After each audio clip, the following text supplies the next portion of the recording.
People starting to move again, although activity still centered in that area around the Metro Courthouse. Still a lot of movement, and we're not quite sure where people may be headed next. Chris Davis is down on the ground as well. Chris, what do you see? Rory, we saw a pretty giant retreat as they continue to fire off canisters of tear gas. It's kind of been this back and forth for the last hour. There's been a big wave of kind of retreat out into Union Avenue to be able to get away from these flashbangs, these tear gas canisters. They've been warning about firing these for the last 5 to 10 minutes. And then after it clears for a while, they'll push back into the property. But they seem to be pretty serious about it this time. You can see actually some armed we can see some law enforcement officials moving, advancing towards us, and then you can see some of those tear gas canisters continue to be deployed closer to be able to get everybody off that courthouse property that they've been warning about for the last 15 to 20 minutes. They've been coming over the loudspeaker saying, we need you off the property, you can no longer be on the property.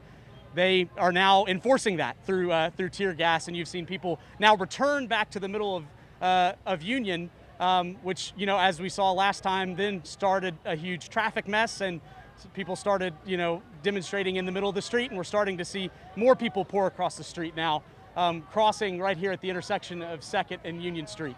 So it looks like they have gotten most everybody off of the courthouse property now. You see some people still continuing to trickle off of the steps, but they are now, it looks like maybe perhaps going down 2nd Avenue. Emily, you mentioned it before, where we don't know where they might go next. It looks like the crowd is starting to go down 2nd Avenue. We are seeing some people starting to, whoa! That looked like a huge firework that just went off in the middle of the green there. We don't know which direction that may have been shot from which side.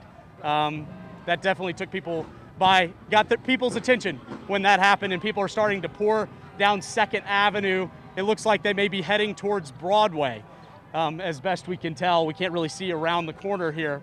You can definitely feel the tear gas start to waft across the street. They definitely fired several canisters to be able to clear the courthouse property, and you can see people right there. Oh, yep, you can see one that we can see some Roman candles that are going off there in the in the middle of the stairs there.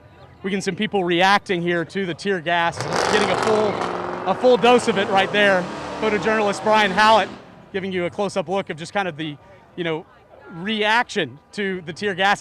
You may remember, if you've been watching with us tonight, our crew came pretty close to one, and it is no joke, Rory and Emily.